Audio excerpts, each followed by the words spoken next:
हूं स्वाति श्रीवास्तव।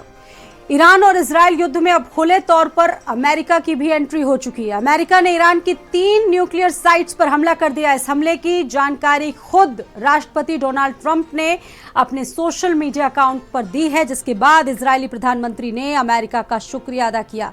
परमाणु ठिकानों पर अमेरिकी हमलों से बौखलाए ईरान ने इजरायल पर मिसाइलों की बारिश कर दी। उत्तरी इजरायल में सायरन इस वक्त गूंज रहे हैं, हर जगह सुनाई दे रहे हैं और ईरानी मिसाइलों की बौछार हो रही है। और अब देखना यह होगा कि अमेरिका का हस्तक्षेप इस जंग को आखिरकार किस तरफ ले जाता है। फिलहाल उससे पहले ये तस्वीरें आपके सामने, आप देखिए कि बड़ी संख्या में दोनों देशों में जिस तरीके से बारूदी हमले हो रहे हैं, विनाश की ये तस्वीरें आपको इन दोनों देशों में चारों तरफ दिख जाएंगी। आप देखिए पूरी की पूरी जो बिल्डिंग्स हैं वहां पर मिसाइल अटैक्स हो रहे हैं। और इसी बीच अमेरिका ने जिस तरीके से ईरान के 3 परमाणु ठिकाने जो बेहद अपने आप में कहा जाता है कि बेहद सुरक्षित थे, उन तीनों जगहों पर टारगेट किया है मिसाइल से। और ये जिस तरीके से बहुत बड़ा एक्शन अमेरिका का हुआ है, उसके बाद ईरान ने भी मानवाधिकार की धमकी दी और कहा है कि ये जिस तरीके से हमले किए गए हैं वो कहीं ना कहीं ठीक नहीं, और ये अब हमारे अस्तित्व के लिए खतरा है और हम आत्मरक्षा के लिए किसी भी विकल्प तक जा सकते हैं। तो अब अमेरिका की मुखालफत के बाद कई देश भी जिस तरीके से सामने आए हैं, और उसके बाद डोनाल्ड ट्रंप का किया गया पोस्ट आप देखिए। उन्होंने लिखा है कि अब ईरान को शांति के रास्ते पर आ जाना चाहिए, ईरान के पास अभी समय है। To the nuclear threat posed by the world's #1 state sponsor of terror, tonight I can report to the world that the strikes were a spectacular military success. Iran's key nuclear enrichment facilities have been completely and totally obliterated. Our objective was a future of prosperity and peace. President Trump and I often say, peace through strength. First comes strength, then comes peace. And tonight, President Trump and the United States acted with a lot of strength. President Trump, I thank you. The people of Israel thank you. The forces of civilization thank you. God bless America. God bless Israel. And may God bless our unshakable alliance, our unbreakable faith. और आप देखिए कि किन किन जगहों पर सबसे ज्यादा जबरदस्त तरीके से अमेरिका ने परमाणु हमले किए। फोर्डो जो सबसे ज्यादा सुरक्षित माना जाता था, वहां पर ये हमले हुए। नताज, इस्फहान और ये 3 ठिकाने जहां पर पहुंचना मानिए किसी के लिए भी सरल नहीं था, वहां पर अमेरिका पहुंचा और एक बहुत बड़ा संदेश दिया गया। और आप देखिए कि ईरान पर हमले की जो टाइमलाइन थी वो क्या रही। 12:06 पर ये हमले हुए।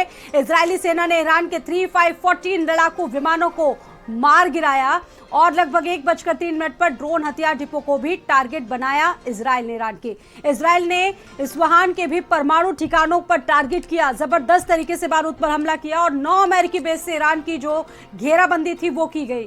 ट्रंप ईरान मुद्दे पर बातचीत के लिए इस वक्त सुबह 4:45 तक वॉशिंगटन पहुंचे और 3 परमाणु ठिकानों को जिस तरीके से टारगेट किया है, उसके बाद बहुत तबाही हुई और खुद इस बात की तस्दीक कर दी है ट्रंप ने अपने एक पोस्ट के द्वारा, और कहा है कि ईरानी सेना का बयान कि हमला रोकने में वो नाकामयाब रहे। और हमले के बाद ट्रंप और नेतन्याहू के बीच लगभग 6:49 पर बातचीत हुई और नेतन्याहू ने बयान जारी करके ट्रंप को थैंक यू भी कहा।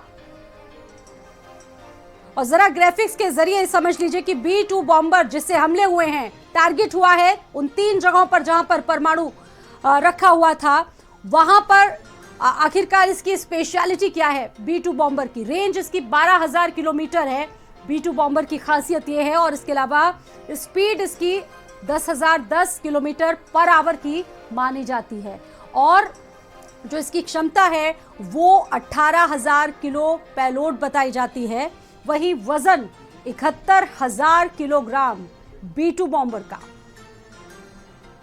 टेक ऑफ कैपेसिटी की अगर बात करें तो 1.71 लाख किलोमीटर इसका टेक ऑफ कैपेसिटी माना जाता है, और रेंज की अगर बात करें तो 12,000 किलोमीटर की जो कैपेसिटी है, यानी कि जो मारक क्षमता है, स्पीड का यहां जिक्र किया, 10 किलोमीटर पर आवर की जो मारक क्षमता इसकी बताई जाती है। और इसी के साथ बहुत सारी खूबियों और खासियतों वाला ये जो B-2 बॉम्बर है, जिसने विनाश को रोकने की कोशिश की है, जहां पर 3 सबसे सेफेस्ट साइट जो मानी जाती थी पहाड़ों पर जो थी। दीपक इस खबर पर हमारे साथ मौजूद है बातचीत करने के लिए, उनसे बातचीत करेंगे। और ब्रिगेडियर मनोज कुमार जी भी इस वक्त हमारे साथ चर्चा में जुड़ चुके हैं। आप दोनों का ही स्वागत है। शुरुआत करेंगे दीपक, ये जो तबाही की तस्वीरें आई हैं, चारों तरफ दुनिया देख रही है, वैश्विक हालात ये हो रहे हैं कि अब क्या हो जाए आगे। लेकिन बड़ी बात यह है कि जो एक इस्लामिक स्टेट की बात लगातार कही जा रही है, ये सिंबॉलिक है, क्योंकि एकजुटता जिस तरीके से दिख रही है अभी जो चल रहा है वहां पर, ओमान भी सामने आ चुका है, कुछ और देश लगातार ईरान के सपोर्ट में आ चुके। क्या लगता है कि ये सिंबॉलिक ही है या इससे कुछ और आगे बढ़ेगा? हालात क्या है दीपक अभी वहां के, क्या अपडेट है? जी बिल्कुल स्वाति, जिस तरह से अभी देखा जाए कि ईरान और इजराइल का जो युद्ध था वो 13 तारीख को शुरुआत हुआ था और इजराइल की तरफ से साफ तौर पे कहा गया था कि ईरान इजराइल को खत्म करने की साजिश रच रहा है, क्योंकि लगातार जो परमाणु परीक्षण ईरान की तरफ से किया जा रहा था उसके खिलाफ इजराइल लगातार बयानबाजी कर रहा था। और अब देखना ये था कि जब 13 तारीख से इस युद्ध की शुरुआत होती है, दोनों देश एक दूसरे पर मिसाइलें दागते हैं, दोनों देशों को काफ़ी क्षति पहुँचता है। लेकिन जब अमेरिका की एंट्री इसमें हो जाती है तो ये युद्ध अब भयावह रूप लेने के लिए कहीं ना कहीं अब तैयार हो चुका है, क्योंकि तमाम देशों का अपना रुख सामने धीरे धीरे आना शुरू हो चुका है। क्योंकि हम कई देशों के राजनयिक का बयान सुने हैं, जिसमें कोई अमेरिका को धन्यवाद कह रहा है तो कोई अमेरिका के हमले को गलत बता रहा है, साथ ही अमेरिका का निंदा कर रहा है। लेकिन हम ईरान का यदि हम जिक्र करें स्वाति, तो अमेरिकी हमले के बाद भी ईरान बैकफुट पे नहीं गया, सीधे तौर पे उन्होंने अमेरिका को भी चैलेंज कर दिया और साथ में ये भी कहा कि अमेरिका ने जिस तरह से ये हमला किया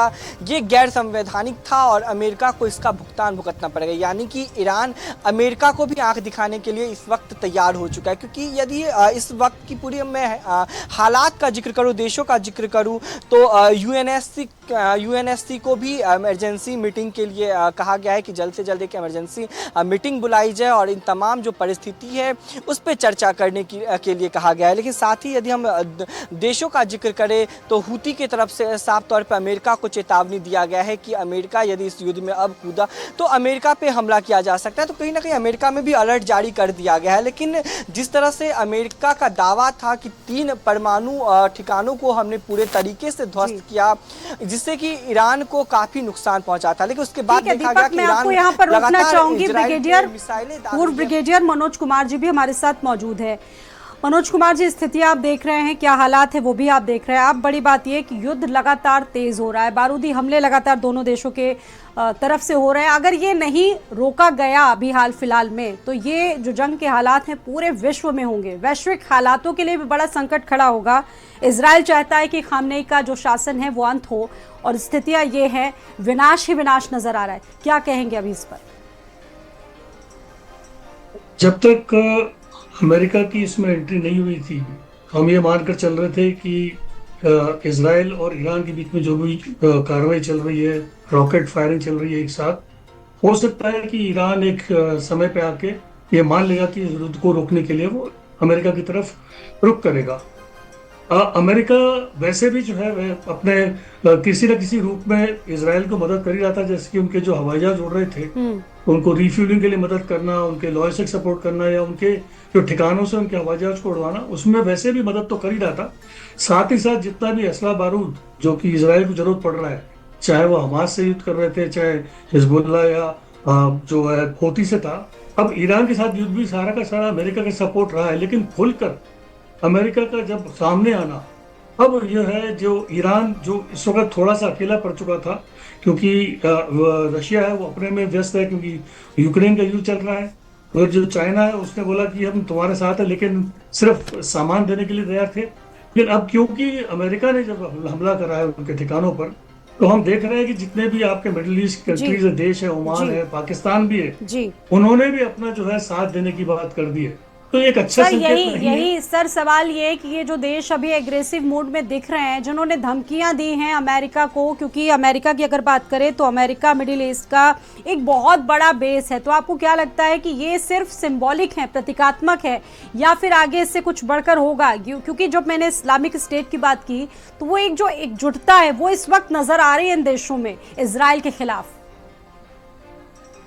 मैं आपके पहली बात से सहमत हूँ कि क्योंकि ओआईसी जो ऑर्गेनाइजेशन ऑफ इस्लामिक कंट्रीज जो है वो एकजुट जरूर है, लेकिन इस वक्त सिंबॉलिक ही लग रहा है, क्योंकि कोई भी जो है सीधे तौर पे अमेरिका के साथ वो नहीं चाहेगा कि कोई उसकी दुश्मनी ले, तो अमेरिका की दुश्मनी सब जानते हैं कि वो मुश्किल में ही पड़ सकते हैं। अमेरिका ने अपने युद्धपोत भी सारे चला दिए हैं, तो एक तरीके से आवाज जरूर उठा रहे हैं, लेकिन आवाज में अगर आप ध्यान दें, किसी ने ये नहीं कहा कि हम भी युद्ध में जुड़ेंगे, वो सिर्फ ये कह रहे हैं कि युद्ध को आगे नहीं बढ़ाना चाहिए। तो ये खुलकर ये बात कोई नहीं कह रहा है कि हम जो है ईरान से खड़े होकर उनका मदद करेंगे, वो सिर्फ चाहते हैं कि युद्ध को रोका जाए और इसका दायरा बढ़ाया ना जाए। कोई सीधा जुड़ने के लिए, तो आपका जो पहली लाइन आपने जो कही कि सिर्फ परोक्ष रूप से या ऊपर से सिर्फ एक दिखावा है, ये मान के चल रहा हूँ, इस वक्त मैं मान के चल रहा हूँ। बात आगे बढ़ेगी वो हम नहीं जानते क्या हो सकता है इसके आगे। जी अच्छा, जिन छोटे छोटे देशों का यहाँ जिक्र हो रहा है, कतर, ओमान, जॉर्डन, ये देश तो पहले अमेरिका को फुली सपोर्ट करते थे, लेकिन जो अभी इस वक्त ईरान में हालात बने हुए, इजराइल भी हमला कर रहा है, उसके बाद ये भी खुलेआम मुखालफत करने लगे हैं। अमेरिका ने अब जिस तरीके से खुलेआम ये 3 जगह जिन पर सबसे ज़्यादा अटैक किए हैं, ईरान की सबसे सेफेस्ट साइड ये माने जाते थे, पहाड़ियों के नीचे ये पूरा बना हुआ था परमाणु संयंत्र, वहाँ पर हमले किए। और अब ईरान का साफ कहना है कि ये हमारी आत्मरक्षा के लिए सभी विकल्प खुले हुए, मतलब आगे कुछ भी हो सकता है ईरान की तरफ से, ये समझा जाए। जी स्वाति जी, ऐसा है कि हमेशा ईरान ने ये कहा है कि वो जो अमेरिका को खत्म करना चाहता है, उसने ये भी कहा है कि इजराइल को खत्म करना चाहता है। तो अमेरिका और इजराइल का उनको ये भी कहता है कि छोटा शैतान और बड़ा शैतान, इस तरह के शब्द भी कहे जाते हैं। उन सबको मद्देनजर रखते हुए इनकी जो न्यूक्लियर कैपेबिलिटी थी या काबिलियत थी, उसको कमजोर करना ये इनके लिए जरूरी था, क्योंकि ईरान जो है अगर किसी भी और देश को, खास करके अमेरिका को या किसी को टारगेट कर सकता है, जो बर्बाद कर सकता है, वो है न्यूक्लियर वेपन्स के साथ। और वो न्यूक्लियर वेपन उनके पास नहीं होंगे, हो सकता है कि न्यूक्लियर वेपन बाकी इस्लामिक कंट्रीज को भी बांट सकता है। उसी को रोकने के लिए जो कदम उठाया है इजराइल ने और अमेरिका ने, मुख्य कदम इसी बात को लेकर था। लेकिन अभी मैं फिर वही वाली बात बोलता हूँ, बाकी जो देश हैं जो कह रहे हैं इस्लामिक कंट्रीज, अभी ये सिर्फ कह रहे हैं कि इन्होंने एक बार भी ये नहीं कहा है कि हम तुम्हारे साथ खड़े हैं। हम वो ये कह रहे हैं कि युद्ध को हमें रोकना चाहिए, युद्ध को बढ़ना नहीं चाहिए, और जो भी हो रहा है अमेरिका कर रहा है वो गलत कर रहेगा। उन्होंने ये नहीं कहा कि हम आपके साथ खड़े, हम आपके साथ युद्ध में जुड़ेंगे। जी। तो ये बड़ा जरूरी बात है, जब बोलेंगे जुड़ने की बात आएगी, जब बात और बढ़ सकती है। बिल्कुल। इस बीच ये भी खबर बड़ी आ रही है कि अमेरिका ने जितने भी एम्बेसी है अपनी, वहाँ से ईरानी स्टाफ को बहुत ज़्यादा कम कर दिया है। ये इसका क्या मतलब, इसके पीछे इसका क्या एक मैसेज हो सकता है? ऐसा है कि ईरान अगर जो अयतुल्लाह ख़ुमैनी ने जो कहा है कि अब जहां पर भी अमेरिका के लोग होंगे, हर व्यक्ति अब एक टारगेट है उनका।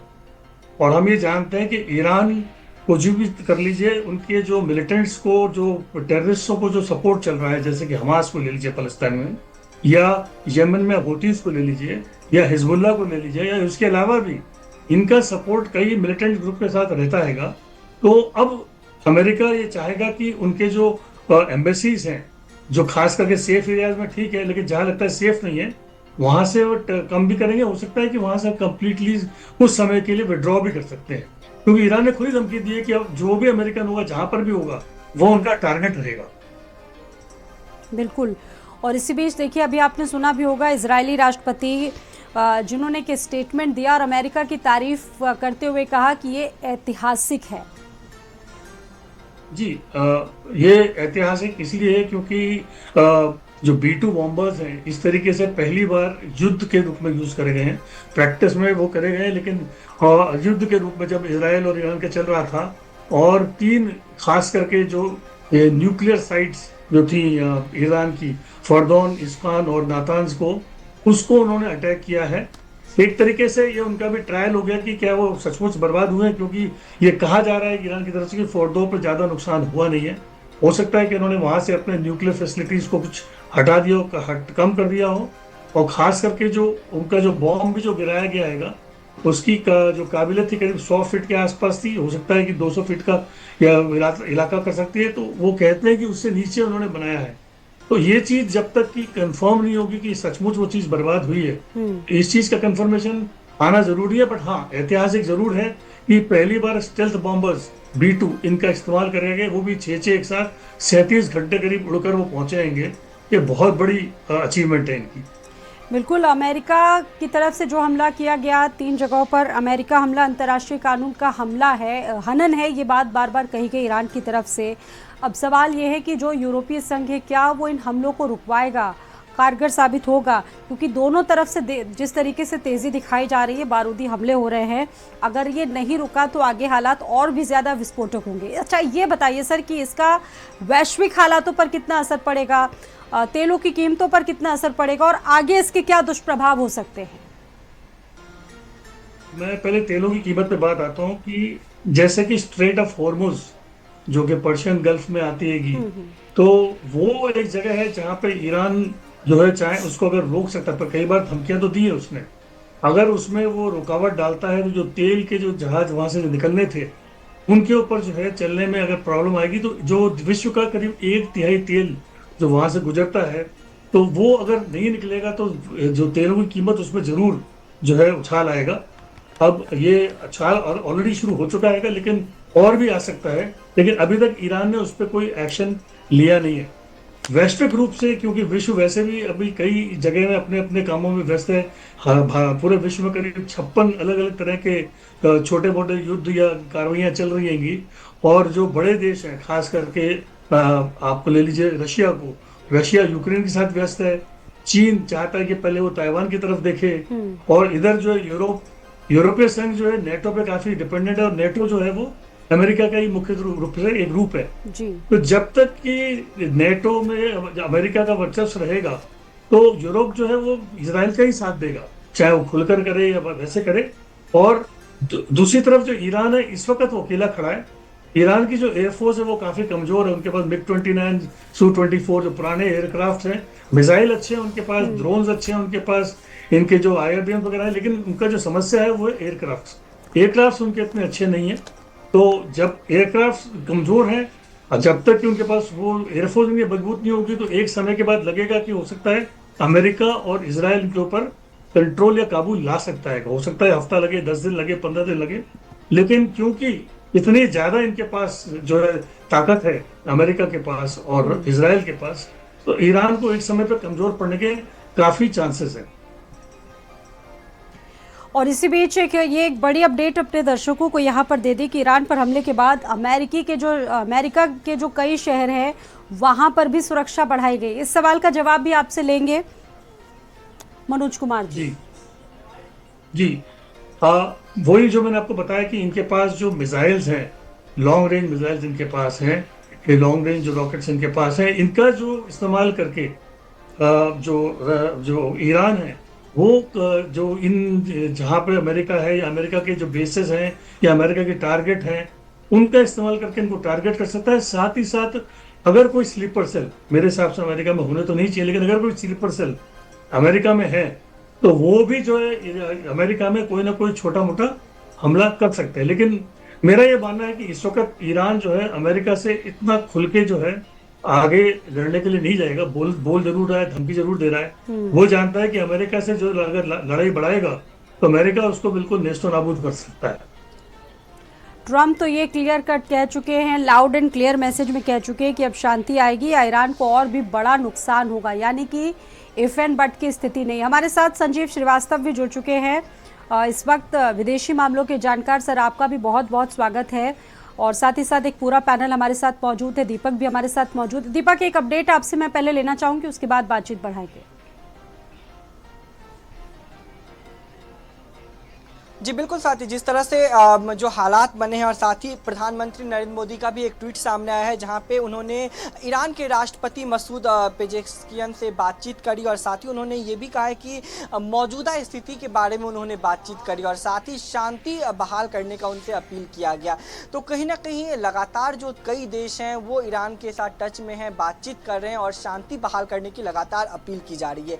लेकिन जिस तरह से लगातार जो हालात वहाँ के बने हुए हैं, खास करके यदि ईरान, इजराइल और अमेरिका, इन तीनों देशों का हम जिक्र करें तो ईरान एक तरफ जहां इजराइल पे लगातार 25 और मिसाइलों से हमला किया है, वहीं अमेरिका की तरफ से सीधे ईरान को धमकी दिया गया कि यदि वो युद्ध में अब बैकफुट पे नहीं जाता है तो इससे बड़ा हमला किया जा सकता है अमेरिका की तरफ से। हालांकि ईरान भी लगातार अमेरिका को धमकी देते हुए नजर आया था, लेकिन सीधे तौर पे देखा जाए तो ईरान अमेरिका पे हमला नहीं करेगा, क्योंकि यदि अमेरिका पे वो सीधे हमला करता है तो कहीं ना ठीक है ईरान को दीपक, मैं आपको रोकना चाहूंगी, लेकिन उससे पहले अपने दर्शकों